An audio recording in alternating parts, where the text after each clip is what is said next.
Ako si Malik, isang itim na lalaki na naninirahan sa pagmamadali ng London. Tuwing umaga, kapag ang sikat ng araw ay dahan-dahang nagsasala sa mga skyscraper, nakakaramdam ako ng kaunting pag-asa sa puso ko. Ang buhay sa lungsod na ito ay hindi lamang tungkol sa masikip na kalye, maingay na trapiko o maliwanag na ilaw sa gabi, kundi pati na rin sa mga simpleng sandali kung saan nakakahanap tayo ng init at kumpiyansa upang malampasan ang mga pang-araw-araw na hamon. Dati akong dumaan sa mahaba at nakakapagod na mga araw kung saan ang trabaho at buhay ay tila nawawala sa akin sa karamihan. May mga pagkakataong iniisip ko kung isinasabuhay ko ba ang kahulugan ng buhay o hindi.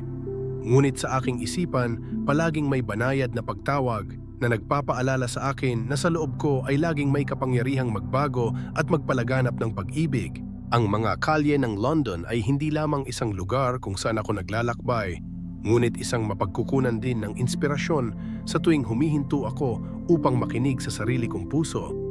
Kapag dumadaan sa mga maliliit na cafe, madalas akong umupo, uminom ng malakas na tasa ng kape at pagmasdan ang buhay sa paligid ko.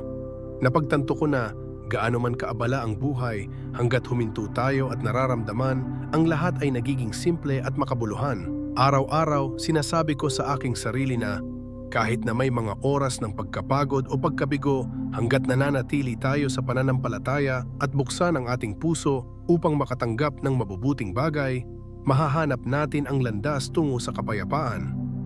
At ngayon, nais kong ibahagi sa inyo ang mga taos-pusong kaisipang ito, ang mga naghahanap ng liwanag at pananampalataya sa buhay. Mangyaring samahan ako sa pagpapatuloy ng paglalakbay na iyon, upang ang bawat araw na lumilipas ay magdala sa atin ng bagong saya at inspirasyon. Naalala ko na parang ngayon lang nangyari yon. Tahimik na hapon noon, nang ang mga tunog ng London ay tila umaaling-aungaw sa malayo sa aking isipan. Nagmamaneho ako pauwi pagkatapos ng mahabang araw ng trabaho. Nakakaramdam ako ng pagod at medyo nag-aalala tungkol sa mga bagay na hindi nalutas. Biglang may nangyaring hindi inaasahang pangyayari. Dumausdos ang kotse ko sa pamilyar na lane nito at saglit parang huminto sa paggalaw ang lahat ng nasa paligid ko. Sa sandaling iyon, naramdaman ko ang isang mahimalang pagbabago. Imbes na makaramdam ako ng takot, naramdaman ko na lang ang sarili kong malumanay na lumulutang palabas ng katawan ko. Para akong lumilipad, pinagmamasdan ang sarili ko mula sa itaas. Ang pakiramdam na iyon ay hindi nakakatakot, ngunit banayad, mainit at mahiwaga. Pakiramdam ko ay napalaya ako mula sa mga panggigipit at tensyon ng pang-araw-araw na buhay na sinusuportahan ng isang di nakikitang puwersa. Sa sandaling iyon, naging malabo ang lahat. Nararamdaman ko ang bawat detalye ng eksena sa ibababa, ngunit hindi ko na nararamdaman ang pagpilit ng pisikal na anyo. Ang nakapaligid na hangin ay tila naging malambot na espasyo na puno ng banayad na liwanag. Ang lahat ay tila perpektong nakaayos, na parabang ako ay pumapasok sa isang bagong paglalakbay kung saan ang mga limitasyon ng aking katawan ay wala na. Ang aking puso ay hindi tumitibok ng takot, ngunit sa kabaligtaran, ito ay napuno ng kapayapaan at pag-usisa. Nagtataka ako, ito ba ay isang sandali upang matuklasan ang mas malalim tungkol sa aking sarili? Upang muling isaalang-alang ang mga halaga na palagi kong hinahanap? Kahit na sa maikling sandali na iyon, nadama ko ang isang malalim na koneksyon sa espiritual na mundo tulad ng isang banayad na paanyaya mula sa isang malayong lugar na nagaanyaya sa akin na pumasok sa isang bagong paglalakbay. Nang humupa ang mga unang emosyon, sinimulan kong obserbahan ang lahat sa paligid ko ng may bukas na isip. Nakita ko ang sarili kong imahe, hindi na limitado ng mga alalahanin sa material na buhay. Ang lahat ay nagiging dalisay at simple tulad ng mga stroke ng isang maselang pagpipinta. Parang lahat ng problema at sugat ay nahugasan, naiwan ang isang dalisay at may pag-asa na kaluluwa. Bago ang aking mga mata ay lumitaw ang malabong mga larawan ng nakaraan, mga alaala na naging mapagkukunan ng inspirasyon pati na rin ng sakit. Dumadaan sila na parang simoy ng hangin, nagpapaalala sa akin ng mga aral sa buhay. Ang bawat alaala ay nagdadala ng sarili nitong mensahe, ngunit lahat sila ay tumuturo sa isang bagay. Tinutulungan nila akong maunawaan na gaano man kagulo ang buhay, sa loob ko ay laging may lakas ako para malampasan ang lahat ng hamon. Sa sandaling iyon ng paglipat, napagtanto ko na kung minsan, Upang makahanap ng liwanag, kailangan nating bitawan ang mga lumang bagay at walang kabuluhang alalahanin. Natutunan ko na ang bawat karanasan, gaano man kasakit o nakakalito, ay maaring magbukas ng pinto sa mas malalim na pag-unawa sa aking sarili at sa buhay. At sa sandaling iyon, sa gitna ng mga sagradong sandali ng panahon, nadama ko ang isang matibay na paniniwala. Ang paniniwala na anuman ang mangyari, ako ay palaging pinoprotektahan at ginagabayan ng isang marangal na kapangyarihan na nagdadala ng ginhawa at pag-asa sa aking pagod na kaluluwa. Malinaw ko pa ring naaalala ang sandaling iyon na parang ngayon lang nangyari, parang isang mapayapang ngunit makapangyarihang panaginip na naglalapit sa akin sa isang sagradong liwanag. Habang lumulutang ako sa malambot na espasyo ng sandali ng paglipat, naramdaman ko ang presensya ng isang bagay na napaka-espesyal, isang mainit na enerhiya na kumakalat sa buong pagkatao ko. Pagkatapos ay biglang lumitaw sa aking mga mata ang isang magiliw at mapagmahal na imahe. Iyon ay si Jesus. Ang liwanag ay hindi masyadong maliwanag, ngunit banayad at mainit tulad ng yakap ng isang mahal sa buhay. Naaliw ako na para bang naalis ang lahat ng alalahanin at pagod sa materyal na buhay. Hindi masyadong marami ang sinabi ni Jesus, hindi kailangan ng malalakas na umaaling-awngaw na mga salita. Sa pamamagitan lamang ng kanyang mga mata at kilos, nagpadala siya sa akin ng mensahe na hindi ko malilimutan. Sa sandaling iyon, tila huminto ang lahat sa paligid, tanging kapayapaan at buong pananampalataya ang naiwan. Malinaw kong naaalala ang pakiramdam kapag ang liwanag ay kumalat sa bawat cell, bawat paghinga ay naging magaan at puno ng pag-asa. Pakiramdam ko ay ako ay itinatangi, hindi na nakakaramdam ng pagpilit o pagkakasalubong ng mga hadlang ng oras at espasyo. Tanging ang presensya ng Diyos, ang kanyang kahinahunan, ang kanyang pag-ibig ay parang isang paanyaya na nag-aanyaya sa akin na pumasok sa isang bagong paglalakbay. Isang paglalakbay sa liwanag at kaliwanagan. Sa sandaling iyon, iniunat niya ang kanyang kamay at marahang hinawakan ang aking kamay. Nakaramdam ako ng pagdagsa ng enerhiya.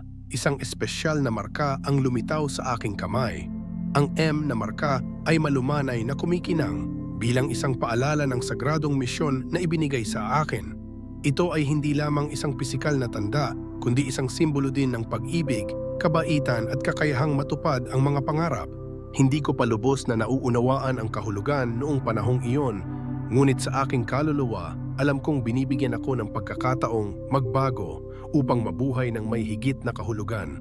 Si Jesus ay malumanay ng ngumiti, ang kanyang mga mata ay puno ng pagmamahal at pangunawa. Hindi na niya kailangang sabihin pa, ngunit sa katahimikang iyon, narinig ko ang kanyang bulong. Maniwala ka sa iyong sarili, maniwala sa pag-ibig at pagpapatawad. Bawat tanda, bawat sandali sa buhay ay may sariling kahulugan. Ang mga salitang iyon ay dumaloy sa aking isipan na parang isang malamig na batis na nagpapakalma sa malalalim na sugat mula sa nakaraan, na naghahatid ng kumpiyansa na gaano man karaming paghihirap ang aking naranasan, mahahanap ko pa rin ang liwanag sa loob. Sa sandaling iyon, dinala ako sa malawak na espasyo ng mga alaala at emosyon. Pakiramdam ko ay nawala ako sa isang paglalakbay sa panahon, kung saan ang bawat alaala, mula sa simpleng kagalakan hanggang sa nakabaon na kalungkutan, ay malinaw na lumitaw sa aking mga mata, ngunit hindi na ako nagpalungkot. Sa halip, sila ay parang mga aral, mga piraso ng isang malaking larawan na tumutulong sa akin na maunawaan na ang bawat karanasan, gaano man ito pansamantala o hindi perpekto, ay nakakatulong sa kung sino ako ngayon. Pakiramdam ko ay napalaya ako sa lahat ng mga hadlang, malayang tuklasin ang aking sarili sa pinakatapat na paraan. Patuloy akong ginagabayan ni Jesus sa kanyang mga kilos, mga mata at mainit na presensya. Ipinakita niya sa akin na sa bawat tao ay may kakaibang liwanag, ang kakayahang magmahal, magpatawad at lumikha ng mga himala mula sa pang-araw-araw na buhay. Ipinaalala niya sa akin na walang sino man ang perpekto, ngunit bawat isa sa atin ay may kakayahang maging isang mas mahusay na bersyon ng ating sarili upang ipalaganap ang pagmamahal at inspirasyon sa mga nakapaligid sa atin. Sa sandaling iyon, naramdaman ko ang isang walang katulad na kapayapaan. Naaalala ko ang mga sandali sa nakaraan kung saan nakaramdam ako ng pagkawala at pagod sa sarili kong mga paghihirap at kabiguan. Ngunit ngayon, salamat sa presensya ng Diyos, Napagtanto ko na bawat isa sa mga karanasang iyon ay bumubuo ng mga blok sa landas tungo sa kapanahunan. Tila sinasabi sa akin ni Jesus, huwag kang matakot sa mga kabiguan o mga sugat dahil bahagi sila ng paglalakbay. Nang tumingin ako sa aking kamay, ang markang M ay malumanay pa ring kumikinang na parang gabay na ilaw. Ito ay hindi lamang isang simbolo kundi pati na rin isang testamento sa connection sa pagitan ko at banal na enerhiya. Naiintindihan ko na sa tuwing nakakaramdam ako ng pagod o nawawalan ng pananampalataya sa pamamagitan lamang ng paghawak sa tanda na iyon, maaalala ko na hindi ako nag-iisa. Ang paniniwalang iyon ay parang mainit na yakap, laging handang protektahan at hikayatin akong malampasan ang lahat ng hamon. Sa oras na iyon, sa tahimik na espasyong iyon, nagsimula akong magtaka. Maaari ko bang ibalik ang mga halagang ito sa pang-araw-araw na buhay?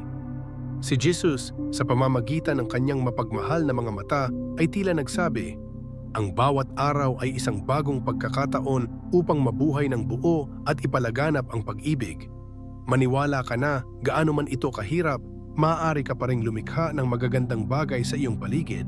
Ang mga salitang iyon ay parang isang salita ng kaaliwan, nagpapakalma sa aking mga alalahanin, nagpapaalala sa akin na kung bubuksan ko lang ang aking puso at magbibigay, ang buhay ay magiging mas makabuluhan.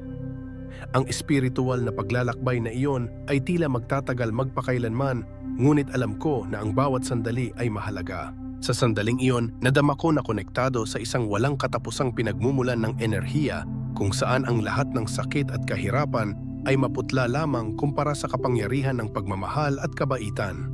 Napagtanto ko na, sa pinakamadilim na panahon, ang tunay na liwanag ay sumisikat ng maliwanag na nagbibigay liwanag sa daan upang tayo ay akayin sa isang mas kasiyasiyang buhay. Ang mga turo ni Jesus ay umaaling-aungaw sa aking isipan tulad ng isang nakapapawi na himig na naghihikayat sa akin na huwag sumuko sa aking mga pangarap, na huwag tumigil sa paniniwala na gaano man karaming hamon ang ating kinakaharap, maaari pa rin tayong bumangon at makahanap ng kaligayahan. Ipinakita niya sa akin na sa bawat tao ay may espesyal na apoy, laging handang mag-alab kapag alam natin kung paano ito pangalagaan at alagaan ng may pananampalataya, pasasalamat at pagmamahal. Sa sandaling iyon, nang sumilay ang liwanag sa bawat sulok ng aking kaluluwa, alam kong pumasok ako sa isang bagong pinto. Isang gateway sa pag-unawa, sa pagtanggap sa sarili, at sa posibilidad ng pagbabago sa buhay. At kahit na bumalik ako sa labas ng mundo mamaya, lagi kong aalalahanin ang aking naranasan. Ang mga sagradong sandali na marahang inakay ni Jesus ang aking kamay sa ulan ng kalungkutan na umakay sa akin sa bagong pananampalataya at pag-asa.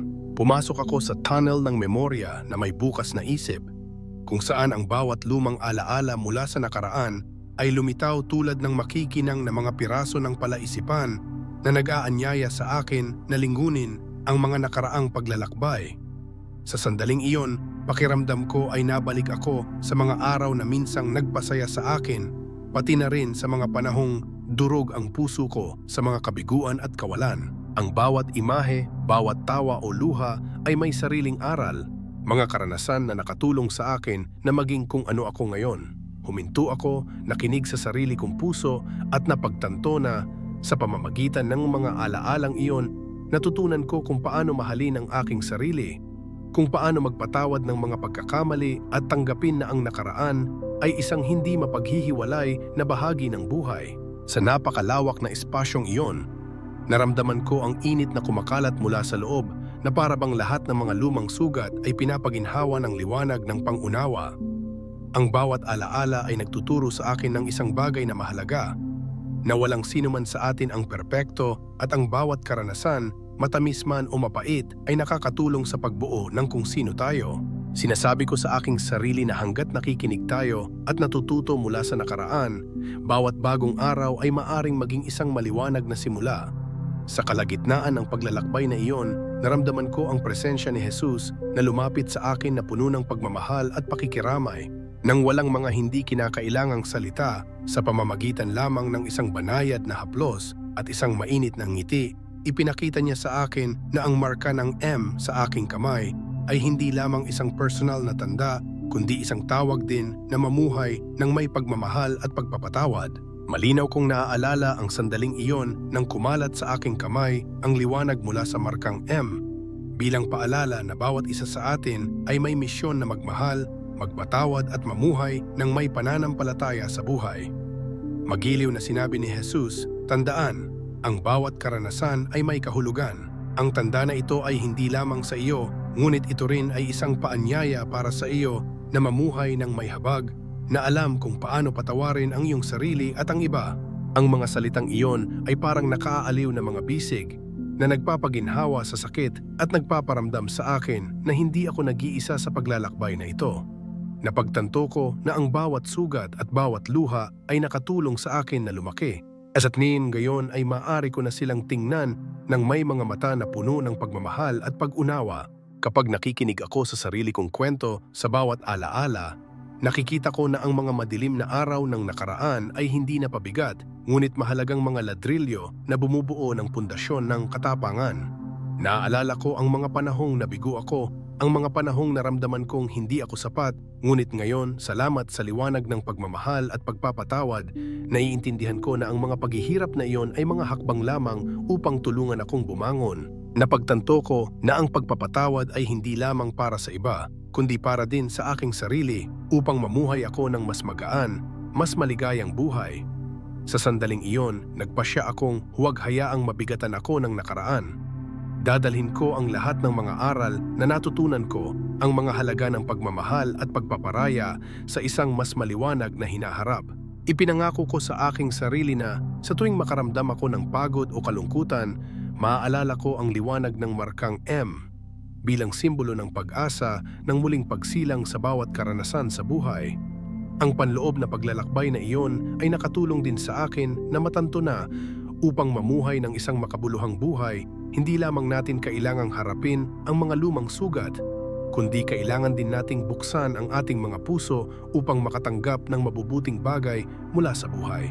Sinimulan kong baguhin ang paraan ng pagtingin ko sa mga bagay sa paligid ko, paghahanap ng kagalakan sa mga simpleng bagay tulad ng pagtawa ng isang bata, ang mainit na yakap ng isang kaibigan o simpleng mapayapang umaga.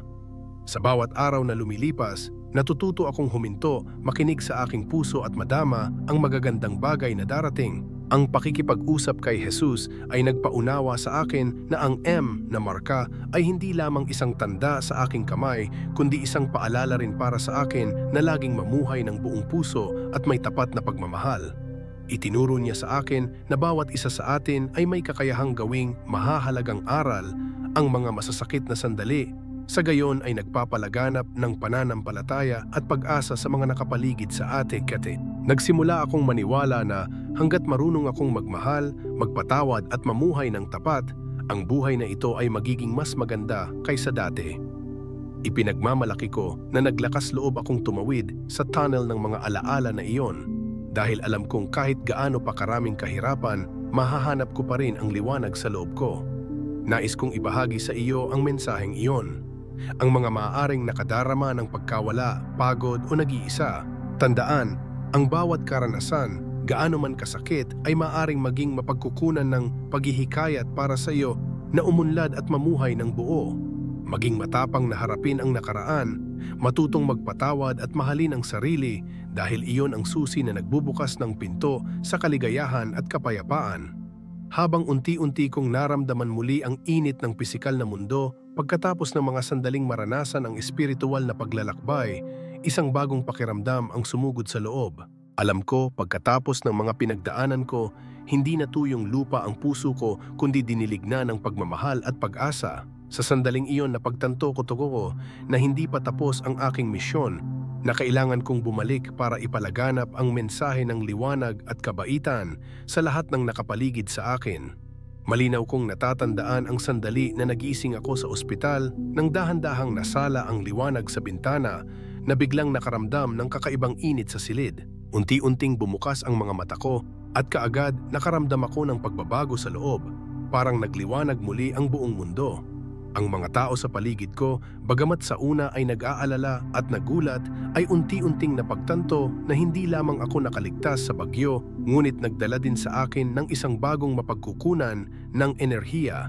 Isang matibay na paniniwala na nagmumula sa mga karanasang napagdaanan ko. Noong araw na iyon, habang nakaupo ako sa tabi ng aking higaan sa ospital, sinabi ko sa aking sarili na hindi ko kayang itago ang magagandang bagay na iyon para lamang sa aking sarili. Alam ko, kung ako ay mabubuhay muli, kailangan kong ibahagi ang aking kwento sa mga naghahanap ng liwanag sa buhay. Sinimulan kong sabihin sa mga doktor, nurse, at mga mahal sa buhay ang tungkol sa aking paglalakbay. Tungkol sa mga sandali na naramdaman kong nawala ako sa ibang mundo, kung saan nakilala ko si Jesus, kung saan ang marka ng M sa aking kamay ay hindi lamang isang personal na simbolo, kundi isang paalala rin ng aking misyon na mamuhay ng may pagmamahal at pagpapatawad. Ang mga salitang ibinabahagi ko ay hindi mapagmataas, ngunit simpleng taos-pusong katotohanan tulad ng maliliit na piraso ng puzzle na lumilikha ng malaking larawan ng pananampalataya at pag-asa. Matapos ma-discharge mula sa ospital, ang aking buhay ay ganap na nagbago. Hindi na ako ang matandang malik na laging nababaon sa araw-araw na alalahanin nang hindi namamalayan ang halaga ng bawat sandali. Nagpasya akong mamuhay ng lubusan sa bawat sandali, tamasahin ang maliliit na bagay sa paligid ko at ipalaganap ang kagalakan sa lahat. Tuwing umaga, nagigising ako na may malalim na pasasalamat, sinasabi sa aking sarili na ngayon ay isang bagong araw. Isang pagkakataon upang lumikha ng mga makabuluhang bagay. Nagsimula ako sa mga simpleng aksyon tulad ng pagngiti at pagbati sa aking mga kapitbahay, pagbabahagi ng aking mga kwento sa maliliit na cafe, o kahit na pakikinig sa mga kwento ng mga taong nakilala ko sa kalye. Minsan, nang umupo ako upang makipag-chat sa isang matandang kaibigan, napagtanto ko na ang aking kwento ay nakatulong sa kanya na matanto na gaano man kahirap ang buhay, laging may liwanag sa likod ng kadiliman. Sinabi ng kaibigang iyon na pagkatapos makinig sa pagbabahagi ko, mas naglakas loob siyang buksan ang kanyang puso, maglakas loob na harapin ang kanyang mga takot at maghanap ng kaligayahan mula sa pinakasimpleng mga bagay. Iyon ang sandali na nagpaunawa sa akin na ang bawat kwento, bawat karanasan, maging ang sarili ko ay may kapangyarihang magpagaling at magbigay ng inspirasyon sa iba. Nagsimula rin akong dumalo sa mga pagpupulong ng komunidad, kung saan nagsasama-sama ang mga tao upang ibahagi ang mga paghihirap, sakit at kagalakan sa buhay. Hindi ko sinasabing nasa akin ang mga sagot sa bawat problema, ngunit ibinabahagi ko iyon. Kahit na dumaan tayo sa pinakamadilim na panahon, basta't buksan natin ang ating puso, maglakas loob na magmahal at magpatawad, lagi nating mahahanap ang daan patungo sa liwanag. Pinag-uusapan ko ang mga sandaling nakita ko ang markang M sa aking kamay, bilang paalala na bawat isa sa atin ay may kanya-kanyang misyon na palaganapin ang pagmamahal at pagpapatawad. Ang aking mga salita, banayad at taos-puso ay parang maliliit na ilaw na nagbibigay liwanag sa mga nawawala sa buhay. Ang pagpapasya na bumalik sa mundong ito ay hindi isang madaling pagpili. Kung minsan, bumabalik ang mga alaala ng aking malapit kamatayang paglalakbay na nagiiwan sa akin ng pagkagulat at pagkalito. But then I realized that it was those experiences that made me the person I am today. Isang taong natutong magmahal, paano magpatawad, at kung paano pahalagahan ang bawat sandali ng buhay. Sinabi ko sa aking sarili na lahat ay maaring makaranas ng muling pagsilang, lahat ay may kakayahang makahanap muli ng liwanag pagkatapos ng madilim na sandali. At ako, sa lahat ng pinagdaanan ko, gusto kong maging inspirasyon sa mga naghahanap ng pag-asa. Sa totoo lang, nalaman ko na ang buhay ay hindi palaging kailangang komplikado o puno ng magagandang tagumpay. Minsan, ang alam lang kung paano mamuhay ng buo sa mga simpleng bagay, marunong magbahagi at magmahal, unti-unting magbubukas ang buhay sa mga himala. Nais kong maramdaman ng bawat isa sa atin na gaano man karaming mga ups and down ang ating nararanasan, maaari pa rin tayong lumikha ng maganda, makabuluhang mga sandali upang mabuhay at magmahal. Umaasa ako na ang aking mensahe ay isang banayad na paalala na walang maiiwan, at ang bawat isa sa atin ay karapat-dapat na mamuhay ng may pananampalataya at pag-asa. Ngayon, kung babalikan ko ang nakaraan, ipinagmamalaki kong naglakas loob akong bumalik, mamuhay ng buo at ipalaganap ang pagmamahal sa lahat. Naiintindihan ko na ang desisyon na bumalik ay hindi lamang ang aking pagbabalik, kundi pati na rin ang pagbabalik ng aking mga pangarap at kagustuhang mahalin at mahalin. At alam ko na, bagamat puno pa rin ng mga tinik ang daan na may mainit na puso at walang katapusang pananampalataya, lagi kong makikita ang gabay na liwanag.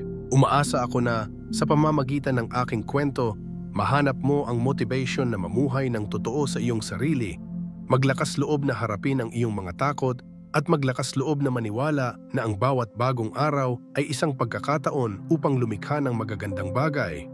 Tandaan, hindi ka nag-iisa sa paglalakbay na ito. Sama-sama, sa pamamagitan ng pagbabahagi ng pagmamahal at pagpapatawad, maaari tayong lumikha ng isang mainit na komunidad kung saan ang lahat ay pinahahalagahan at hinihikayat. Iyan ang mensaheng nais kong iparating, isang mensahe ng muling pagsilang, ng pananampalataya at ng walang pasubaling pag-ibig. Sa bawat hakbang sa landas na iyon, pakiramdam ko ay bumalik ang buhay, na para bang bawat paghinga, bawat tingin ay naglalaman ng isang pangako ng isang mas maliwanag na bukas. Naniniwala ako na kung tayo ay maglakas loob na magmahal at maglakas loob na magpatawad, hindi lang ako kundi tayong lahat ang kayang gawing bukal ng lakas ang mga lumang sugat upang sama-samang bumuo ng mundong puno ng pagmamahal at pag-asa. At iyon mismo ang dahilan kung bakit pinili kong bumalik, upang mabuhay, magbahagi at ipalaganap ang mensahe ng liwanag sa lahat.